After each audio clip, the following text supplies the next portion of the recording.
everybody. We wanted to thank everybody for coming here today. We know all of you share an enthusiasm for Harry Potter and science, so we're happy that you could join us. So thanks again, and also thanks to everybody who couldn't get into the Goonies panel for coming. So, so we really appreciate that. Before we get started, we just wanted to do a quick disclaimer. We're all here in our personal capacity, and so these views do not represent any of our employers, current, past, or present. Past or present. So, just keep that in mind. As such, there will absolutely be no foolish wand waving, silly incantations in this class. As such, I don't expect many of you to appreciate the subtle science and the exact art that is potions making. However, for those select few who possess predisposition, we can teach you how to bewitch the mind and ensnare the senses. We can tell you how to bottle fame, brew glory, and even put a stopper in death. Then again, we're actually probably not going to do any of that today. We're really going to have to set the expectations a little lower than that. We are going to do a little bit of science and a little bit of Harry Potter, and I'm very happy to introduce our panel. Or potions masters, I should say. So my name is Joe Solomon. I'm a molecular microbiologist by training. I have been interested in most of my career in terms of weird bacteria and how they grow and develop. And I will let the panel introduce themselves, starting with Anne. I'm Anne Stettler. I'm a neuroscientist. I came at science actually from the English lit background. So I'm really just here for the circuit. Hey, I'm Sudhir Ratnayaka. I'm a chemical engineer by training. I work on medical devices, but I also like concocting my own potions at home and drinking them. Alright, hi everyone, my name's Evie. I am a biological chemist, and that's because I went to undergrad university, walked in my chemistry lab, and he set something on fire. So I mean, who really should know at that point. And I decided to get this class started. So first off, pop quiz, what is a potion? Alright, Linda. Potion is, sorry, my brain went to tincture and various herbalism studies. Sure. But a potion is typically a mixture of herbs, materials like scorpion tail, and liquid. Yeah, so, spot on. One of the most common definitions from Oxford English Dictionary, a liquid with healing, magical, or poisonous properties.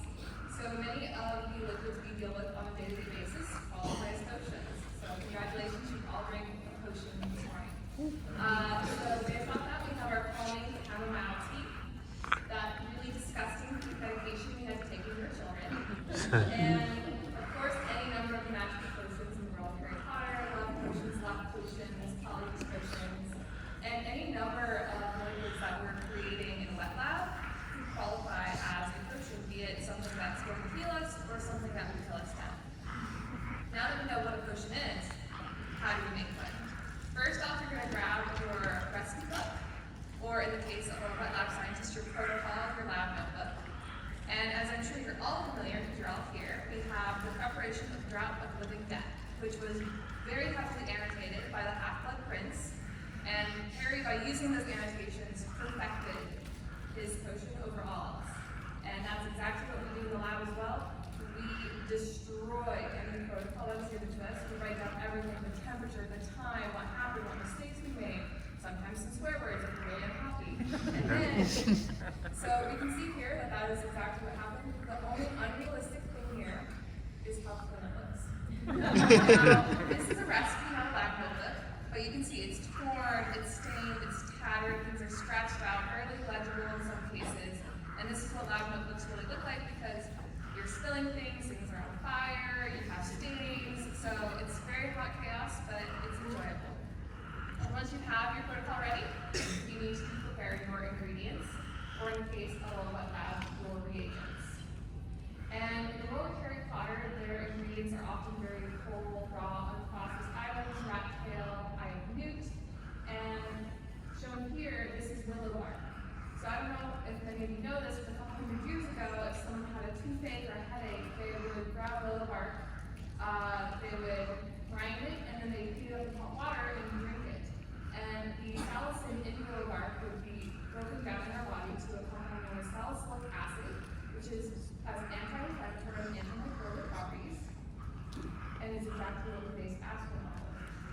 So in Harry Potter, they might go for those raw ingredients, and in the chemistry lab, what we can do is we can buy these ultra-refined processed chemicals and use them in our experiments as well. That being said, I have some people bring rotten potatoes into a research lab to use, spinach, any number of things. And of course, how we process them is equally as important. So you all probably took with garlic before. If you slice or dice garlic, you can put that in your ingredient, but into a recipe. But if you really want intense flavor, you're going to crush it. And that's because when you crush it, you're breaking down those cell membranes, you're releasing the cell contents, and you're extracting more of that essence of garlic. And that's what they did in the Drop of Living Death. They had to crush instead of slice.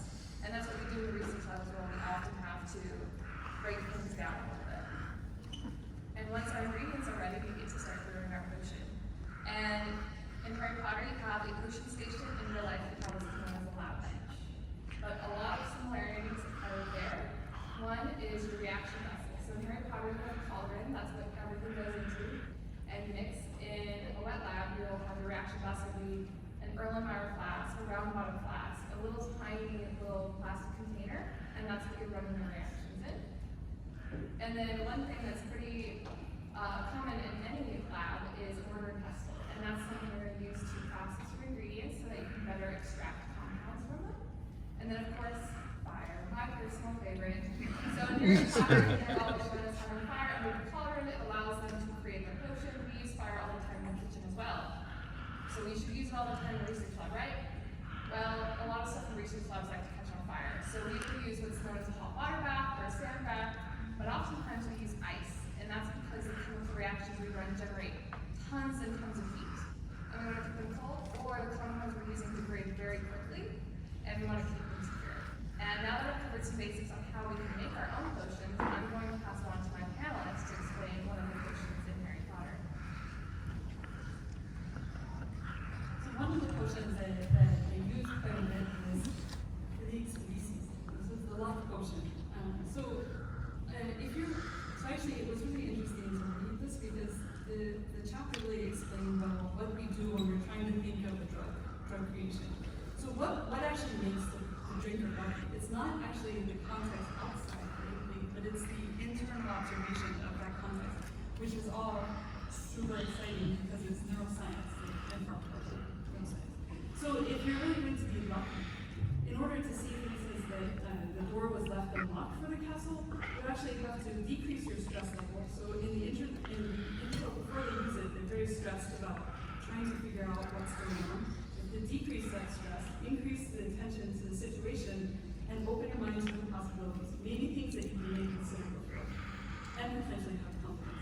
So those three things, especially the first three, are actually pretty interesting from a neuroscience level. And we do have drugs that hit on the first two. So I'm going to talk about the autonomic nervous system. It's the nervous system, the set of nerves that go down throughout your body that increase or decrease reactions to stress or alertness or sleep. So there's a sympathetic nervous system, which is on the left, and the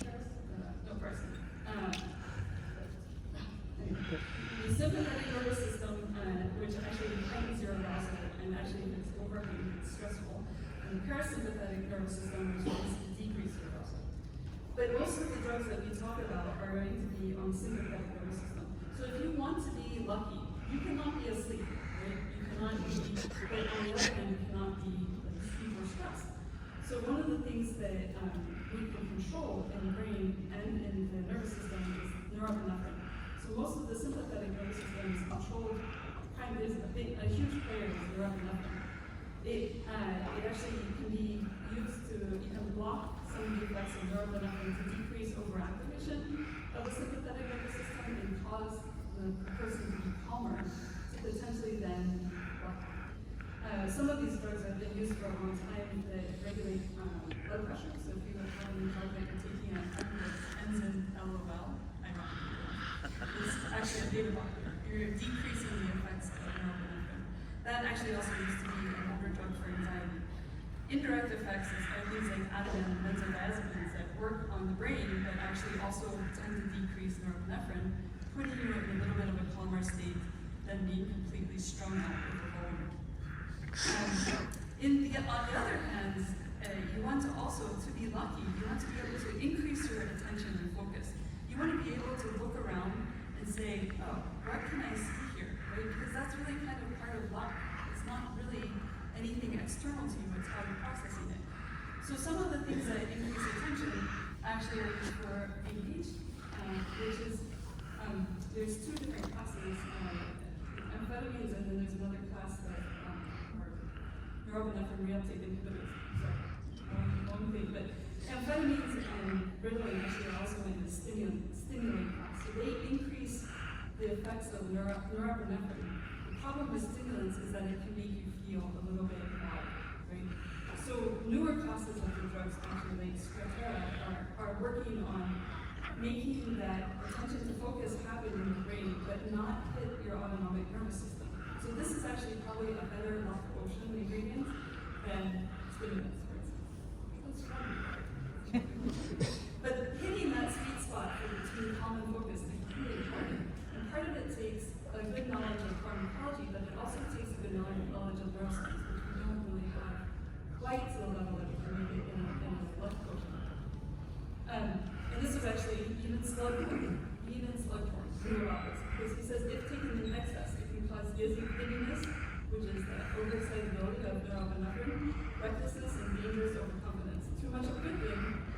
It actually has been stated for hundreds of years that the dose makes the poison. If you take too much of something that's going to activate your autonomic nervous system, it's not going to work. If you increase your heart rate, yeah, you'll be awake, but if you increase it too much, your heart's going to be like compact.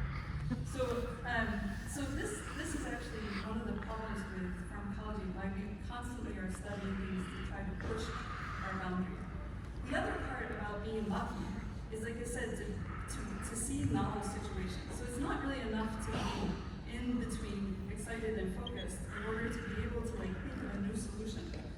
So Harry actually, when he took the lucky potion, the plan was that he was going to go to Slughorn, right, and retrieve the memory. But instead he said, no, I'm going to go to Hagrid's. I've got a good feeling about going to Hagrid's. That good feeling. What is that? So he had no idea. It wasn't something that he was cognitively thinking about.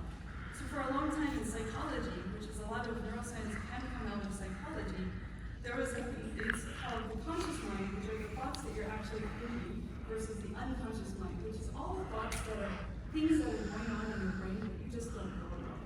If we can tap into that unconscious mind, somehow bridge it with the conscious mind, that actually is what makes that lucky potion work. And that's a problem because in neuroscience, we don't know at all. So it's called implicit cognition in more recent years, and it's really not understood. And maybe at least, okay, so we don't actually know for legal drugs, but there may be some potential, and we're going to use about psilocybin. That kind of drug may be a potential to unlock some of the things that we're doing in the implicit conscious, or implicit cognitive world, and be able to link them to our actual everyday life. So this would be super huge if we could figure this out. It could help us understand trauma. It could help us understand attention focus and all sorts of other things. So in reality, there's also another statement. But there's another statement that you can see really around that magic is just science and we don't understand that. So this missing ingredient for our lucky potion, we don't get it, right? That's why we use it. But do we really need a potion? So I'm going to tease this because I'm running out of time. But maybe not, right? So if you remember, Harry pours in lucky potion into Ron's cup. Ron has a great game and then finds out there was no potion. That's called the placebo effect. It's a very real thing. There's whole neuroscience that's coming out of it, but I will move on and say not all, but even if the placebo effect is very real, not all of the potion's effects can be achieved by placebo. So we'll talk about one. All right. So, I want to tell you guys a little bit about the power of transformation, the awesome power of transformation. And I think those of you who remember from the books and movies what potion I'm talking about, which is the Polyjuice potion, right? And in the movies and in the books, they use the Polyjuice potion to basically take on the appearance and the likeness of another character in the story, which is amazing. Wonderful. Wouldn't it be great if we could do that in real life? Well, it probably wouldn't be great. Probably have a lot of unintended consequences. But even in the books and the movies, they say it's very difficult to brew. And so Polyjuice Potion is an interesting one that I like to think about because potions, right, in general have a recipe, right? They have a recipe that you follow, and every time if you do it right, you get the same outcome, right? But Polyjuice Potion is a little bit different, right? Because every Polyjuice Potion is really different because it requires a piece of the thing that you're trying to transform into, right? It requires a piece of that individual. What piece, maybe, less desirable. But in the show, or in the movie, for instance, right, Harry is really interested in the Chamber of Secrets, really interested in turning into Goyle, right? So he needs a little piece of Goyle, and he adds his little piece of Goyle to the Polyjuice Potion, which in theory should enable him to take on that appearance. But he must drink that, and then, like we saw in the last gift, he can become Goyle. But how do we do this in real life? Can we do this in real life? Well, the short answer, right, is that we really can't do the whole shebang. But what we can do is we can take the properties of something. We can take the individual properties of something and perhaps transfer that onto something else. And so in the lab, especially in microbiology, the foundational potion holder, if you will, for this is a microcentrifuge tube, which is not really important for this, but that's what's depicted on the screen. And what you do is you use this as your vessel to combine all of your ingredients. And so what do we want to do? So one classic example is the power of light, right? People love light, and it's very useful, and it can help us study many things in cell biology. And so one of the most famous examples of this is to use the ability of red mushroom coral. So red mushroom coral can glow red under fluorescent light. And what that does is it can give us, if we take that ability, we can use it in other places to study complex problems and understand how things work. But you need a little piece of the coral to do that, right? So you need a little bit of something to take with you, otherwise it won't go anywhere. And what we use in the lab is DNA, right? The genetic information of these organisms. And we know which ones, for instance, can code for this red light. But that's not all you need. You need a little bit more in real life. You need something that you care about. What do you want to study? And so in my case, we were really interested in sort of the way cells grow and divide, right? And so if you want to study how things grow and divide, if you're just looking at a sack of liquid, it doesn't look like anything. So you can't see anything in any meaningful detail, right? And so what we do is we take things that we're interested in and we attach them in this potion, if you will, to each other. And then whenever you see the red light inside a cell, you know it's the thing that you're interested in. And so what you do is you combine those things, and through the awesome power of transformation, in this case I'm showing you a couple of images of bacteria, you can make those bacteria glow under the light. And so if you can see it, it's a little bit hard to see in this picture, but you can see these really deep red foci, what we call these little locations of red light. So that shows us where the thing we're interested in seeing is. But no one actually likes to look at still images in this case, so hopefully this next thing will actually work, which is a little video of these bacteria growing. And you can see in the video over time that those little red foci move. And what that tells us is it can help us understand how and when the order of operations for how those cells grow and divide is. But this is just one example of transformation. So transformation can mean many different things in science. And I just wanted to highlight two more quick things. Because believe it or not, we actually have alchemy. People studied for generations trying to transmute metals into gold. But we can do that. We can do that right now. You can do it if you have a nuclear reactor or a particle accelerator. You can do that. You can take an atom of nitrogen and make it into an atom of oxygen. The things we can do are incredible. They are awesome. And honestly, the thing we don't think about enough is how we transform energy, right? And so energy can go through different states. And we do this all the time. It's how it powers our life and our economy, right? And so think about that the next time we think about transformation and all the different aspects that we can do. We can't make quite what they do in the show, or what Mystique does in X-Men. I saw it in the audience, I believe. And so we can't quite do that, but we can do a lot of things. But the next question we wanted to think about for you guys is, how do we make this for you, right? So we've kind of talked about a little bit more of the lab side of things. And so Saphira is going to tell us a little bit more about the big process of getting potions into your homes.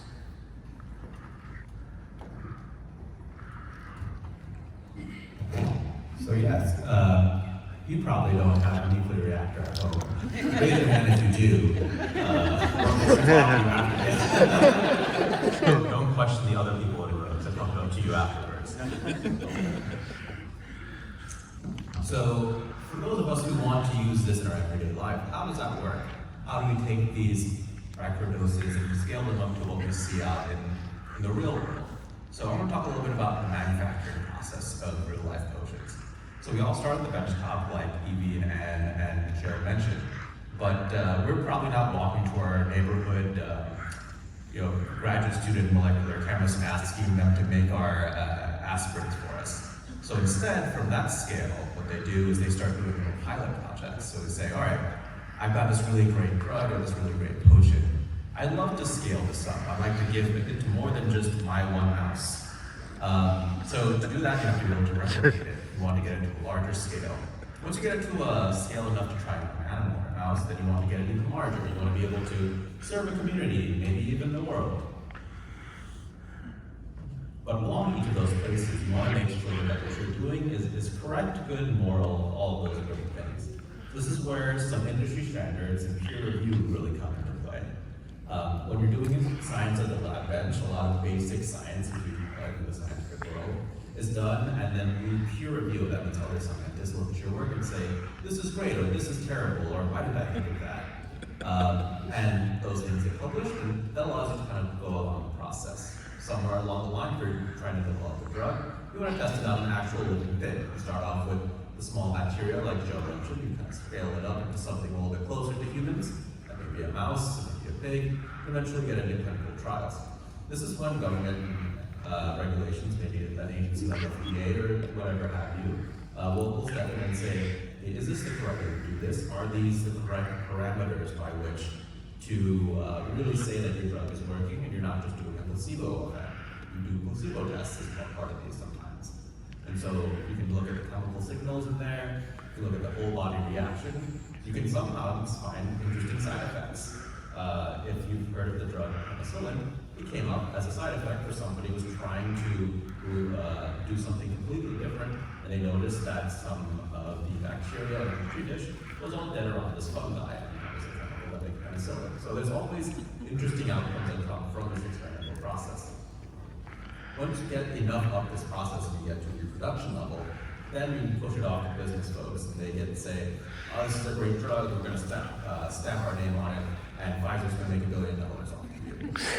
That's, maybe you'll get to that point, maybe you want, and maybe you can just do something a little bit smaller.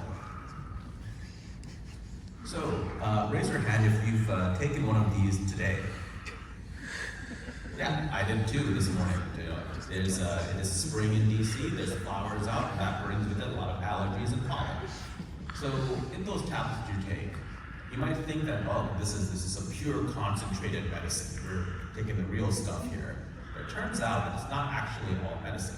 The vast majority of those things that you're taking are actually inactive ingredients. They're there to package the active ingredients. So on the left-hand side here, you can see a list of the active ingredients. These are the things that are actively fighting the disease, doing the chemical reactions, like acetaminophen, ibuprofen. Any of those things, those are the things that we actually make in the lab. They do the fun reactions, you put fire, all of that great stuff. All the things on the right are the inactive ingredients, but they're very important. They're actually the majority of the things that are in your capsules. So those things like binders, fillers, lubricants, they're there because if you just took pure acetaminophen and tried to eat it, it would give you really serious heartburn because pure acetaminophen doesn't do very well in your digestive system. I don't know how many of y'all just want to go and injecting acetaminophen straight into the veins. You do you. I recommend you guys. So all those other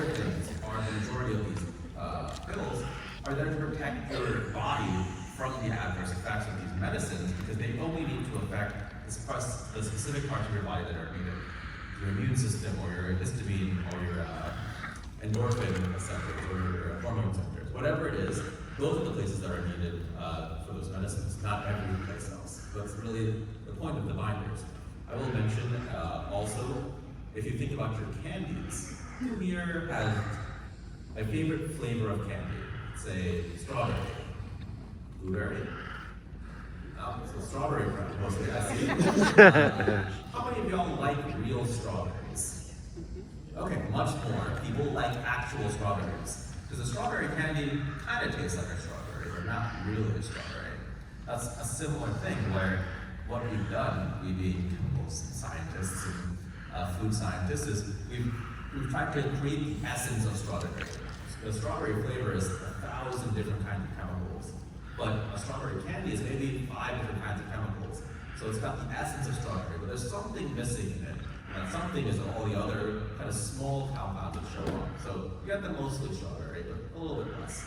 So still eat your regular strawberries is my point. Right, so that's how we scale up, we use our potions in real life. And even the potions in Harry Potter have some real life counterparts. You say the drop of living death is very similar to Prothrog, or the drop of peace is any of the depressants that kind of calms down. Calming drug can be Xanax. Our pepper potion can be Vicks Vapor Rub. Everybody knows about that one. And something like Rhubarb essence can be the essence of it. So all of these Harry Potter potions have real life counterparts usually. So with that, I want to thank you all for coming to our potions talk. And I will start to take any questions. I think Dan's got a question for you. So I'm sure everyone wants to know, so why don't we just all take potions, right? Yeah, so that's a good question, man. Why don't we take potions all the time? We could. But part of the neuroscience of this is that the more you take potions, the less of an effect they'll have on you. You kind of need more and more to do the same things, because our bodies are biological things that adapt. So just like if you found that, if you start to run a marathon, at the very beginning it sucks. You can run like maybe 2 feet, and then maybe 3 feet. So you've gotten used to those 2 feet. And maybe one day you can even run a mile. So in the same way, if you take more and more potions, your body adapts to the potion you take. You'll have to take them more over time. I'm not saying taking potions is bad at all. You should definitely take them if you need them. But make sure that you understand that the scale up of your body's activity is also the scale up of the potion you take. So we thank you for the question, and if you want to line up, there is a mic at the very front. We'd love to take your questions. Also, the mic is very quiet, so please think close to the other desk. Yeah, lean in. Hi. So one thing that I always think about when I read the product is like, all the things like incredible ingredients, like you don't really know exactly what things do what, like gas and things on, how you think it is, what you think it might look like. But that just reminds me a lot of like real life reagents, real life ingredients. I feel like I used to grow up on stories of like, like exploring fiction, where it's like you find something maybe out in the Amazon or something like a, I don't know, your cancer or something, or having something incredible effect on mind, it's used for science fiction and anything. But yeah, I just kind of like as like actual people working in health and manufacturing processes, the idea that it's going to create these things. Like, how do you go about like suspecting something might have an interesting or useful effect, and how do you go about like testing for it and actually finding something like that? How do you go about the actual magical ingredients in real life? I can take that one. So if we see the things of they trekked in the Amazon and they found the one poison dart frog to cure cancer. So that trekking in the Amazon or in the wilderness thing is real because you can observe a lot of chemical effects in the wild happening to animals. So if you, for example, see an animal start to eat something, this is how humans first evolved the first medicines.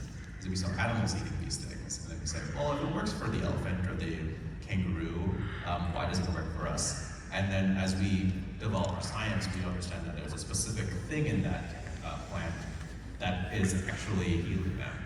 So that's the first way to do it. The other thing I'll just say is biomimicry is a large part of what we do in the scientific endeavor, and all that is nature is really good at solving these problems, and sometimes we just try to mimic what nature does. I don't know if you all have an idea. I was just going to add that when you think about in this day and age, we have a lot of data about how everything looks and feels at the chemical level these days. And so what a lot of people do is they will find things in nature and they can just compare it to what is out there. Because nature is actually quite redundant. It makes a lot of very similar things. So if you think about antibiotics, for instance, everyone's probably heard of penicillin. In fact, I think Sathira made a reference to it earlier. But all of the penicillin-like molecules that you have probably heard of and you don't realize look very similar. And so you might have heard of like amoxicillin, for instance. You know, like those are functionally very similar molecules. And so when a scientist can get some new data, new chemical information, they can just look at the databases that are out there and they're saying, oh, this looks like a penicillin-like, so it probably has antibiotic-like effects. The problem is, what if they don't? And then that's what you have, that's usually the hard part, is what happens when it doesn't do what you think it does? And then you don't know what it does. So I'm just gonna add one quick thing to all that is, so we can figure out what the dominant function is, but many compounds have what's known as a immune-like function. So you may know what you're like, oh, this treats cancer. It might very well treat cancer, but it probably does other things in your body as well. All these molecules take a lot of energy for your bodies to create, so they try to give them extra functions. Thank you. I'm sorry, I'm gonna add one thing too. Sorry, it was like scientists, we have to add it.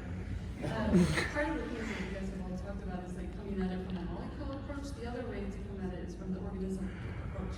So when you're studying an organism, and we know that, for instance, this organism has a receptor, we've tested that receptor, and we know that it's critical to whatever function or behavior the organism is doing. We can model that and then search for the compounds from that direction, rather than communicate the compounds to the receptor. So both ways are super important to do. By basic research, that doesn't seem like it makes any sense. In the end, it's actually marrying with the inside there. We also love to know your names as well, so. Hey, I'm Kate. You mentioned that aspirin is derived from Boulevard. I was curious, whenever you've got like a holistic thing that medicines are then derived from, do you lose anything when you're breaking down that compound to a smaller sample that might have made the original compound more effective? All the time, right? So, one of the things we've talked about is really the interactions that different compounds can have with each other. So when Sathira was talking about like eating your strawberries, for example, you might have one molecule that you're like, yes, that's what I need, but other molecules around it help it. So that can also be seen in terms of like the vitamins you have every day. I think like vitamin C helps absorb some iron, I think that's what it is, but so different compounds interact differently. So you might extract the most important part from your vitamin, but if you don't take some of the other parts, it won't have the same impact. So do some holistic, like Boulevard, for example, like are some of those potentially better alternatives to the medicines, depending on what it is, and be careful about what you look at, but just like, are some of them potentially more effective, even if you're not really relying? So I think the thing we want to think about is concentration. I don't know if everybody knows what that word, what we mean when we say that is. And that's how much of a substance is in a particular volume, right? And so in willow bark, that if you're using like raw willow bark, there is a lot of it in there maybe. But actually what's happened is even though if you lose a bunch, if you process a kilogram or something of willow bark and you lose 90% of it, if you condense that down into like a tiny little bit of water, there's going to be way more of the compound that you care about in that small volume. And so chances are, people, put things in their mouth like for salicylic acid and stuff. It's like that's a fraction of what you're going to get when you have an actual tablet of acetaminophen or something like that. Thank you. Thanks, David. Hi, I'm Lucas. I just wanted to ask, is that mushroom coral, is that a red fluorescent protein? Yes. And how do you embed that into those rods? Like, are you using plasmids? Correct. So basically, what we do is you take the gene sequence of the protein, and then you fuse it genetically to a protein that you care about on what's called a plasmid. And a plasmid is a mobile genetic element. So basically, it's a little piece of DNA, often circular, though not always, that can go between different organisms. And so what we did, that Lucas is referencing here in the lab, is we took that red fluorescent protein, attached it to a protein that I cared about, and we put it on a plasmid, the sequence anyways. And then you shove that into a bacterium, and then the bacterium expresses it. Where would we be without water molecules? Yeah, exactly. You can't do it. And final question, Sathira, what's your cat's name? Your cat's name. That cat is Dusky, and I have another one named Dash. I love them. They were not harming any potion making that I know of. Hello, my name is Chris. First, I'd like to say thank you for providing a very coherent introduction here to these great aspects of chemistry and pharmaceuticals. I'm a neurochemist with a specialization in drug science and controlled substances, so I'm just going to presentation for you. You made reference to some flagging of some values in the area. Are you aware of the current research that Imperial looking at DMT, because there was some MRI research that showed evidence of simultaneous high levels of mineral activity and low levels of mineral activity in cerebral, which would be similar to what we were referencing with that metastatic solution. Obviously, control substances, just like I work up for fever. I actually study stroke neuroscience, but there was some of the psilocybin research in the KCP. They talking about regulation of brain activity. When you come at it and you're assuming one thing, then you sometimes become blind to other things. So this idea that there can be increased activity at the same time it's a way to change how you impact research. So that's fascinating. I did not know about it. I'm super excited now.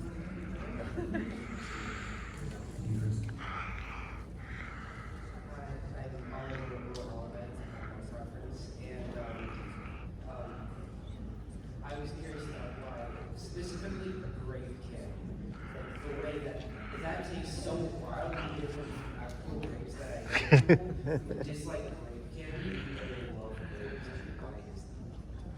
So I think that is multi-part. One is grapes are one of the fruits in our everyday life that has so many varieties that we're all used to. White, red, take any wines, there's like a billion of those as well. So there's a wide variety of what the natural grape tastes like. And then the second part is from a chemical synthesis and reduction point. There are a lot of great chemicals, but I think the reason that people think this is, if you ever heard the term grape drink, which I grew up in the South, we drank a lot of grape drink. We were just kind of used to this thing, and now if I try grape drink, it kind of is terrible, I think.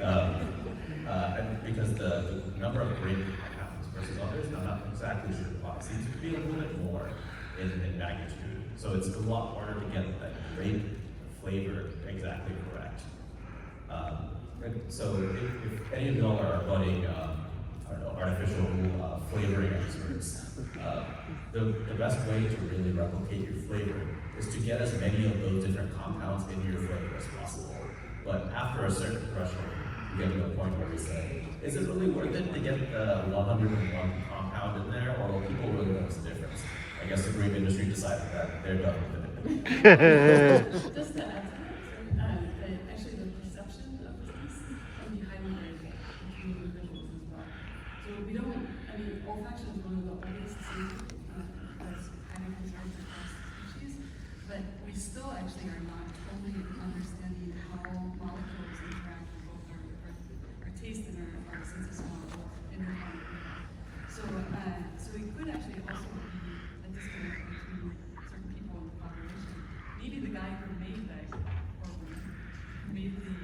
grape flavored fudge tasting exactly like the grapes that they've eaten. And it's had messed up receptors and somehow a lot of them like it as well. But it also can be impacted with what you expect, right? So there's a cognitive level of taste that if you give somebody something and say, oh, this tastes like blah blah, if they believe it, this gets into this placebo effect. They actually might perceive something that it's not at all. So it's kind of a qualitative answer, part of your question too. Thanks, Oliver. Hello, I'm Scott, and you mentioned a lot of sort of incidental discoveries like penicillin was just they saw a fungus that was killing the bacteria. To what extent professionally, first, how often do you encounter stuff like that? And secondly, how often do you get the opportunity to pursue that? Like, is there ever hey, team, like, this is huge, we should look at this right now, versus, okay, but the centrifuge is planned for X, Y, and Z, so we'll look at the next thing in a week or a month, never, etc. Excellent question, Scott. I have one that I'm going to steal from a friend of mine because I love this question. Because scientists famously sometimes miss individuals. And they can leave their plates out. So in bacteriology, you'll have people who will leave their plates out all the time. And then they'll just do fun stuff, and they'll just let them sit there at room temperature and grow for weeks and months on end. And one of my friends found, basically, she just left this organism that we study called Streptomyces. It's a filamentous bacterium. You can ask me about it later if you want. And she left it sitting next to yeast. Okay, so just some normal yeast. And what she found was actually something so revolutionary. It changed the way we perceived how Streptomyces grows. Because literally, what happened is she left it next to the yeast. And normally, Streptomyces grows in these nice, tight little colonies. They spread out. They keep growing a little bit on the plate. But what happened here was, it overtook the entire plate. It started to go over the plastic parts of the plate. It was going over the edges. Never had seen anything like this. And to the second part of your question is that was one of those discoveries where they were like, yes, we got to really go on this. But it's not always like that. Sometimes you have priorities. Depends on the field of work as well. So like you mentioned, like the centrifuges and stuff, like a lot of the time that stuff, you can make the time to do things, right? But like if you're talking at more of like a national lab level where you're sharing these big, huge equipments that you might need to book time in advance for, that's much more complicated. But yeah, so basically, yeah, this stuff happens all the time. Well, maybe not all the time, but certainly the cool stuff does happen every once in a while, so when you're least expecting it. Maybe one thing to add to that, which is we talk a lot about basic science, and basic just means that we're looking at fundamental questions. We're not necessarily always looking to solve a specific problem. And I'm from the DoD science world, and we have these things called technology readiness levels. So basic science, technology readiness level 6. And then if you see like a fighter craft, that's like technology readiness level 7 or 8. So the idea is that as you up the technology readiness level, you're less trying to fix a problem at the lower ones, but you're trying to fix a problem at the higher ones. So the lower ones is where the really cool discoveries like these can take place. Excellent, thank you. Thanks, Scott. We've got about 6 minutes left, so we're going to try and get through everybody who's standing. Have any of you had something where you were working on like a convention environment or lab and something was looking really cool and you went, oh, this is going to be awesome, and then when you tried to scale it up or you tried to reproduce it, it just didn't work. And were you able to figure out why, or you just kind of like, it doesn't work, I don't know why, but it just doesn't. And if you haven't had that, second question, what is your favorite potion that you would say? So I would just add a commentary because stroke neuroscience, we love to beat ourselves up because we have 341 clinical trials, probably more by now, that have not worked in the clinic. I mean, they work great in mice and they work great in our models. And it's a variety of drugs that should have gone through. We can't tell why. We don't know if it's the modeling, we don't know if it's human applications, we don't know why. So there's a lot of parts in there. So yeah, that's like the worst thing in the world. You're excited about it and then done. Stuff doesn't work all the time, every day. It is a nightmare. More things don't work than do. It is just the nature of science. It is every day, you'll get up, and you'll think, I'm gonna go do this routine what we call PCR, which is just basically making DNA in the lab. You've done it 100 times. It just doesn't work. No idea why. You use the same reagents that you did yesterday, just didn't work. No idea. And you just have to persevere. And part of science is just keep it on, carrying on. And you know, in terms of my favorite potion, I'm a simple wizard. I like a Coke Zero. Okay, so one thing I was looking at too is one thing that people scientists are trying to do right now is create better models. So right now I'm looking at a lot of translational science, and that has to do with how do we create better models to test medications. So mouse models, you can have a drug that works really well in mouse models, and 9 out of 10 times it will fail once it goes on to human model. So right now people are trying to develop better synthetic models as opposed to mouse models. And then, yes, you might fail 99% of the time, but that other 1% of the time, you're going to see something that no one else has seen before. Yeah, I don't, things don't work all the time, but you're happy what they do. I work in the medical and engineering fields where you try to be really specific with, like, you're trying to engineer this thing to do this thing. The first thing usually doesn't work out, but sometimes, I'll give you one of my examples is we're looking at an ultrasound viable microcapsule that didn't work, but it turned out it was great at packaging something else. So, and my favorite potion is an old fashioned. Thank you. It's Crystal. Okay, hi, my name is Adriana. I'm from Texas A&M University, so we do have a couple of celebrator if you want it. Those people nowadays, actually. Thank y'all. It was a wonderful panel. Thank you for bringing the fun back into science.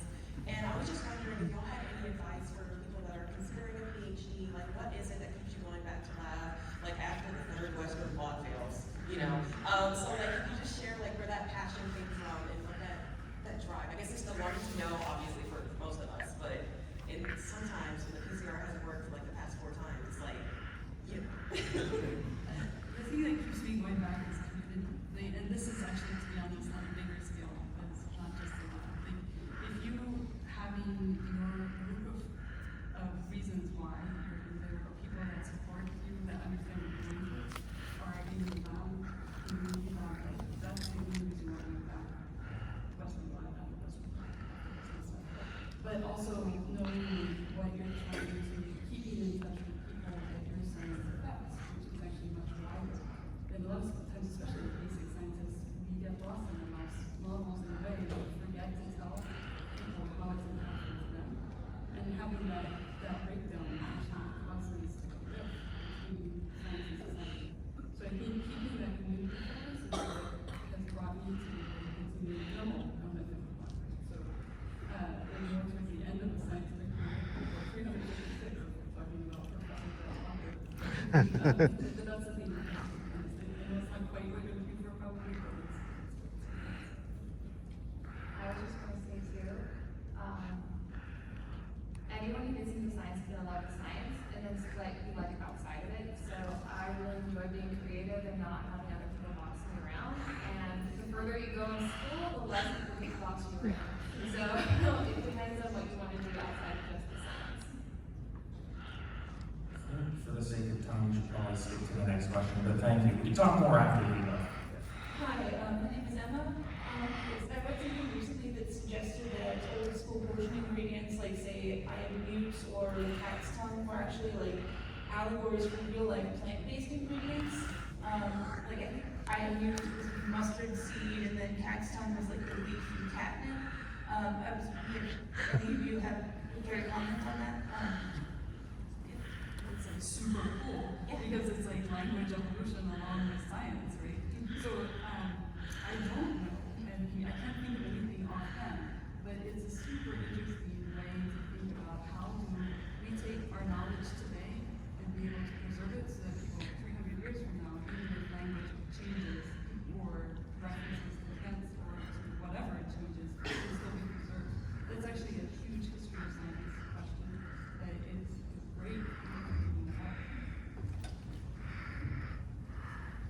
I've worked in a lot of like clinical electrophysiology, and I have a graduate education undergrad in neuroscience. And during my graduate education, I want to ask this question because we have some biochemists and stuff who might be able to answer this. It's relevant to psilocybin. So in my lab, we used to do ex vivo research where we basically take a mouse, we remove its brain with it still alive, when I start fluorine, and then we would put its brain in artificial oxygenated cerebrospinal fluid for 7 hours until it healed, right? And then we put electrodes in the trisynaptic hippocampal circuit, which is basically where these signals are sent to consolidate memory.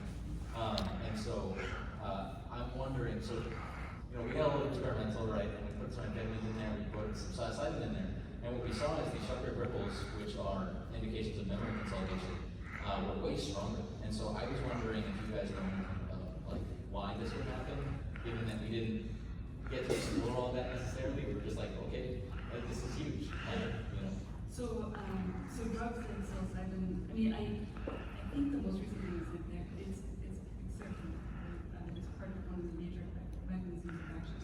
A lot of those neurotransmitters, especially serotonin, are neuromodulators. Right? So even if that drug therapy wasn't specific on that, it can modulate the intensity of signaling by signal.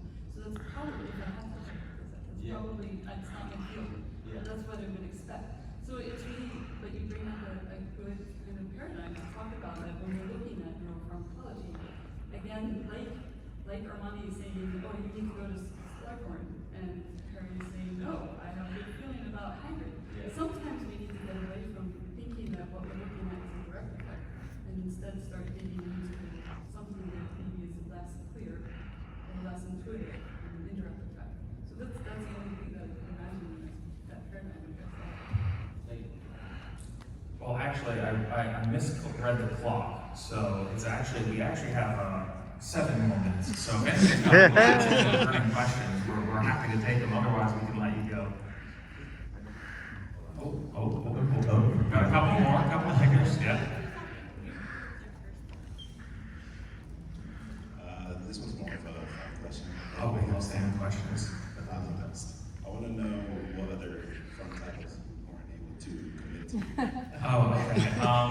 I used to be a quiz master in another life when I was in the UK, so that's my favorite one. I would say quiz master.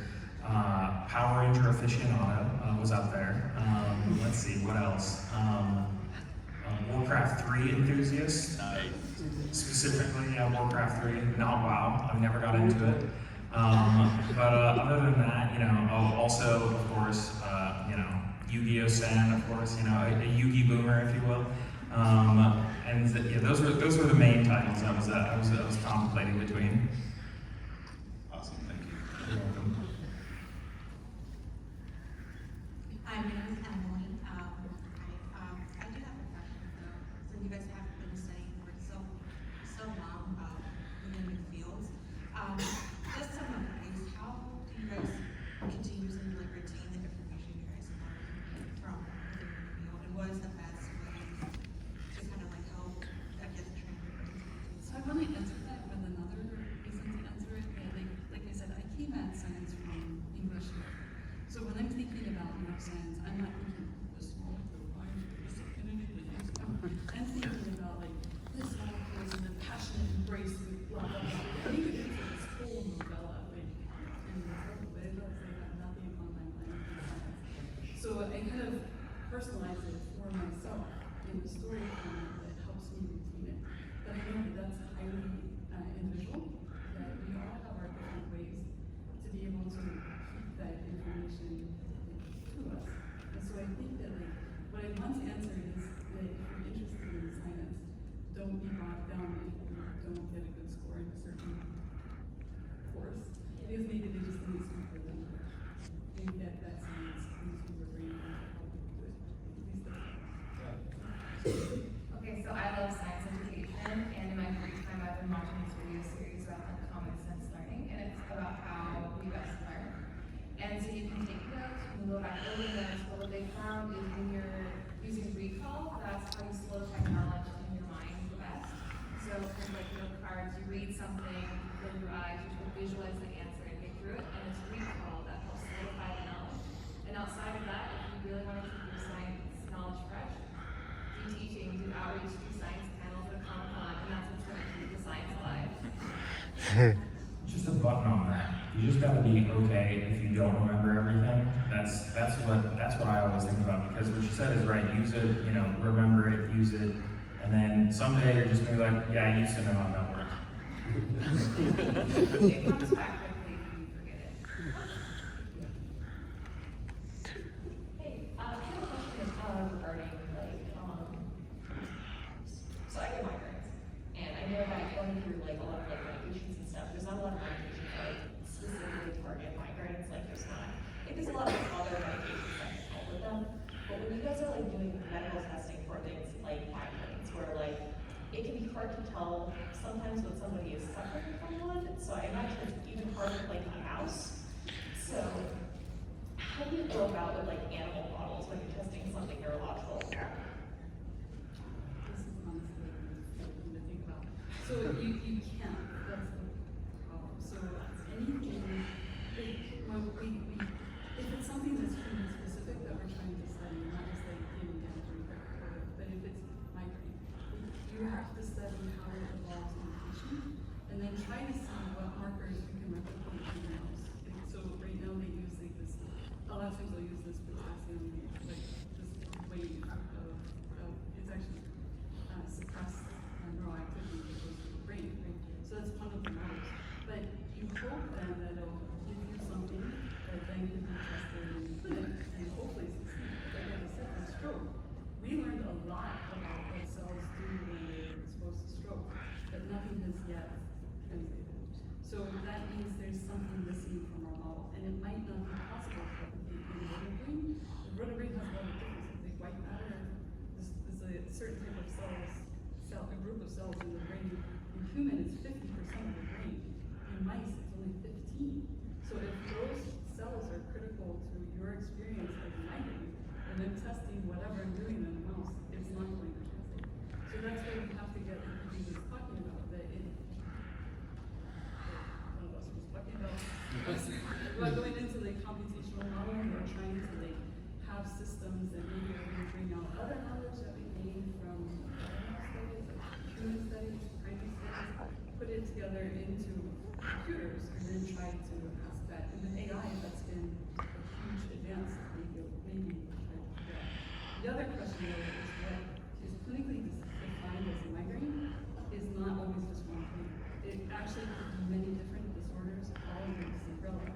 So maybe your experience with a migraine has nothing to do with this person's experience with a migraine. But what we're modeling is that person is just because we don't know that there was a difference. So there's fibromyalgia is one of the classical things people are diagnosed with. Fibromyalgia, tell me what it is. It's like a kind of constellation of symptoms that doctors give a name for a disease, but we don't know if it's one disease or if it's two. Thank you. Last question. Hi, if you have time for this, I'm Hannah, and one thing I love science, but I also love literature, I love Harry Potter, and I also love writing, and one thing that really got me into science was reading fan fiction, because you don't have to be published to write Harry Potter fan fiction or on the internet, and so I find that a lot of people, they use their expertise to like, explore and expand these aspects of Harry Potter, which I just personally really enjoy. And so, you get to explore like those imaginations of what magic systems functions, or frequency, or transformation, or you definitely have those, there's science in it, which is really, really cool.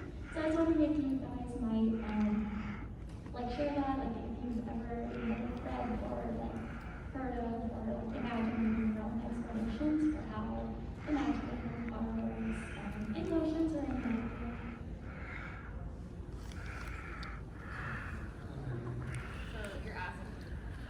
So you're asking about how we conceptualize the science of these fantasy worlds in our own mind. My favorite is reading the Mistborn series by Brandon Sanderson. They have this type of magic power where they can consume metals and they use the metals to like push and pull and all that stuff. And so yeah, I do think about that sometimes. Like, how would that iron actually be interacting inside your cell to do that? So, I mean, you get bored. We'd like to thank all of you for your time, and we'd love to thank the Awesome House staff. If you have any questions to follow up with us afterwards, please come find us. But thank you.